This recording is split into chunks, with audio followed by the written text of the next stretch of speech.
Roar! I can't believe I just recorded this video with no sound and it was perfect. Let me do it again. Take two. So, welcome. Here's another video. Today we're going to talk about another wonderful, wonderful topic in this wonderful, wonderful world. What else would we talk about? We're going to jump into something that is called the Hawthorne effect. I recently even learned that this thing has a name.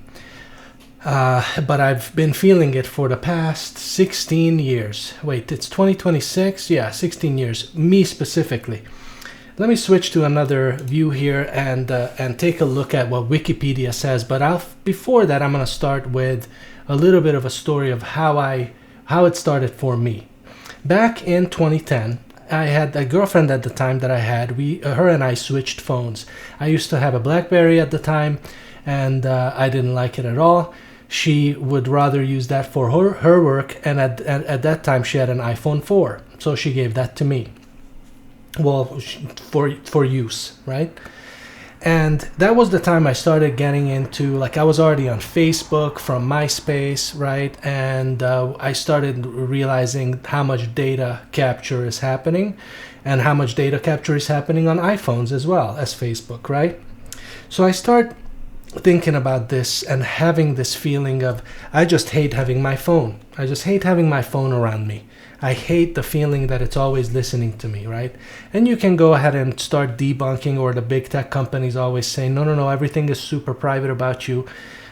Everything is being stored about our behavior, their sentiment analysis. The phone does. It's not like it's actively listening and sending all your audio straight to the cloud, but there are things that it can recognize, and a lot of this is happening like on the SDK level, or at least it used to with Meta. At least the Meta SDK was notoriously famous for taking all kinds of data off your device, and a lot of app developers used to have that in apps, right?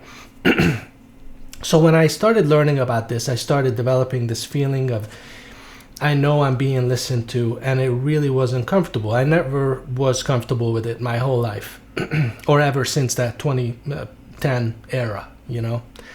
That's how I came across this, and ever since then, every single, let's say half of the days of the week, 3 or 4 days a week, I would probably, on average, think about this, okay? And don't imagine that I'm sitting here like, overly stressing about it. It's just kind of like you just park that thought in just kind of the back of your mind. And especially when I'm out and about, if I'm out driving around, you stop at a red light, you see all the cameras, boom, I'm reminded. Anytime I look at my phone, I'm reminded, which is too many times, obviously, right? We all have a phone addiction problem. And as well as, this very platform that I'm uploading now is absolutely scanning every single frame for motion, building these data sets, all for the sake of better advertisements.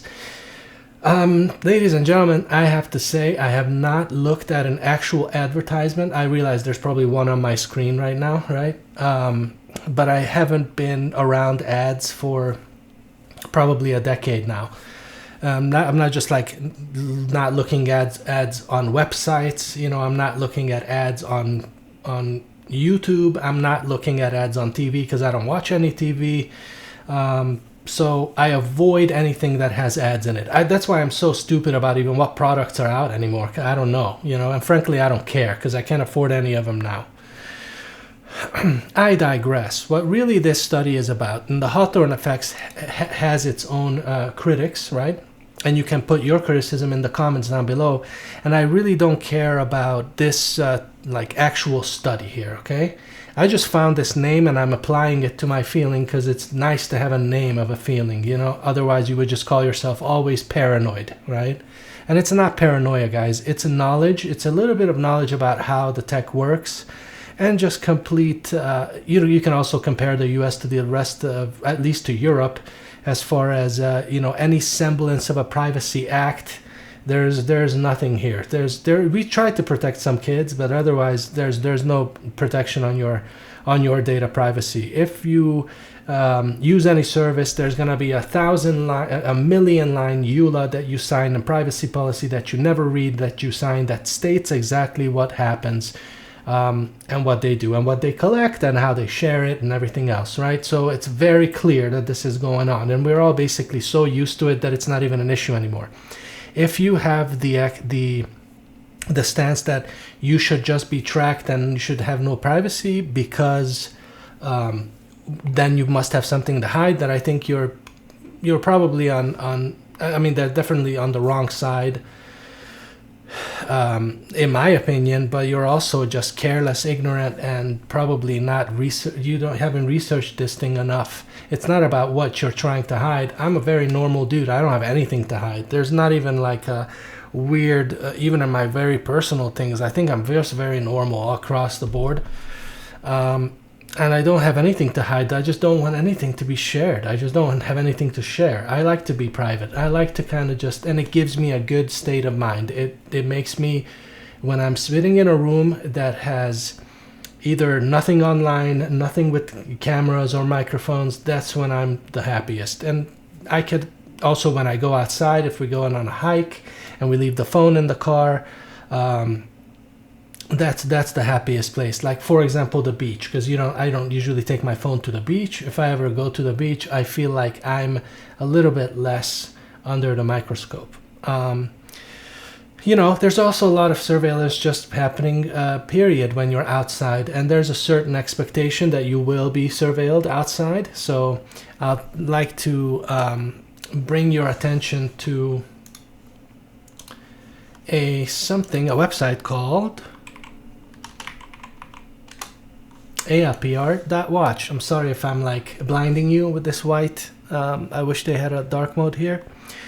But, you can look at all the automatic license plate reader cameras that like tech like Flock and LiveView and whatever other horrible tech companies are putting out there, and just come to this website and read a little bit about this and just like start doing your own research, because don't just listen to me. But this is very, very worrying stuff, and I'm basically, and this website's really cool because you could see when your local city council is putting these systems in, because they have their little minions over there at Flock Safety. They have to herd the sheep. We are the sheep.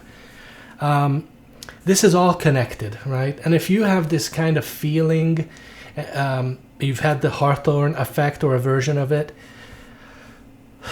and you feel that it's changed and something flipped over, maybe that's what you were feeling, and now you're realizing that all this data would be very, very cool for a big, huge body to use. And it's so convenient that we have 20 years of human-animal data, our movements and our likes, and I will let you, again, put your imagination to work on that. I think that's most of the points. Another couple sad things about it that kind of come parallel with this thinking is, when I grew up, when I was in my crazy days, my early 20s, there were no cameras like this, right? There might be some CCTV stuff, but nobody was walking around with access to, millions of subscribers on their TikTok and all this stuff. And when you went to a nightclub, you could let loose.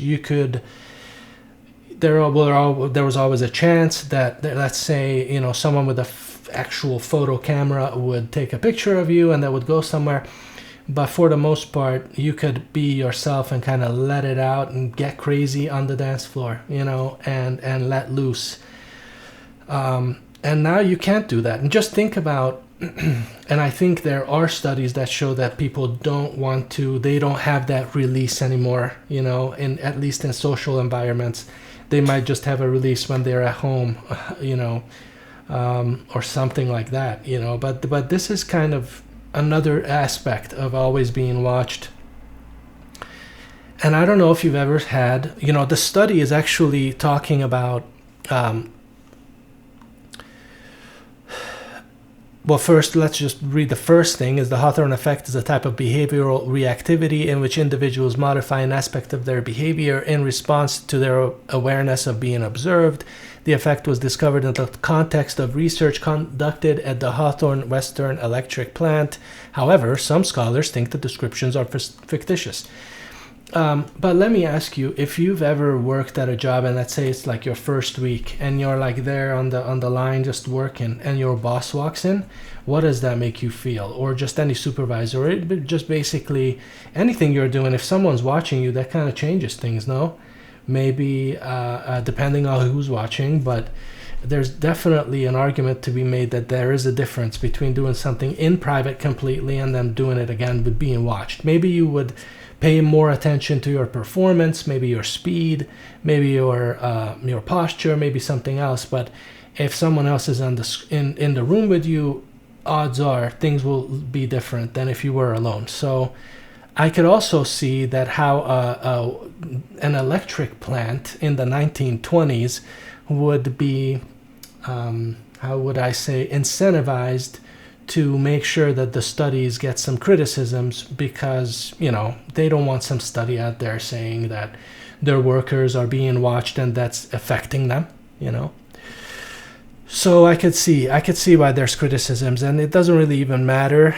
And it's just so long ago. This was like such an old thing. I don't think we have to even be conspiratorial about this. You know, this is definitely affecting some people. It's definitely affected me, not to the point where I'm going insane about it, but it's always been on my mind, and I really don't like it. And so there are things you could do, because I always try to end the video with a little bit of hope or some kind of good news.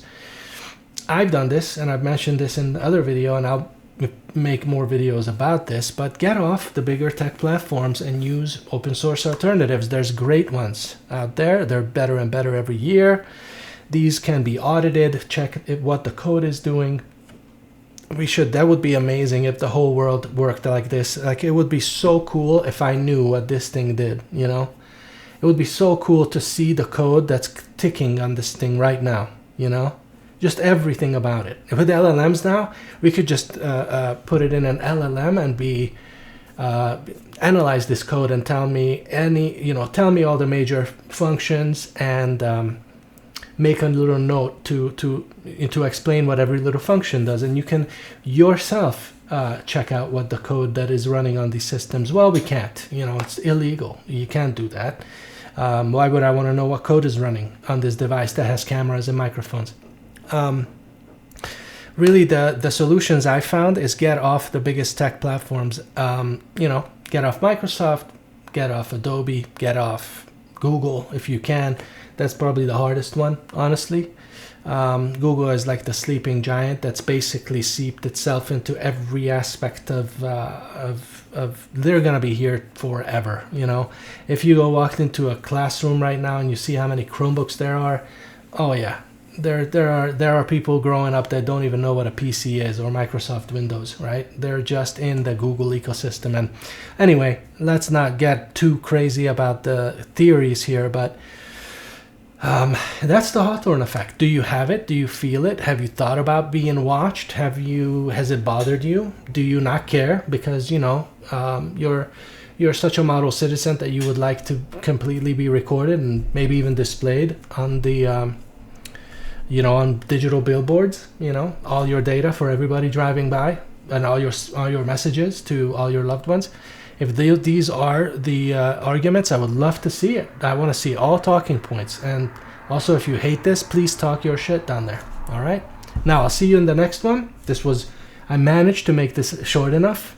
And see you tomorrow. All right? Bye.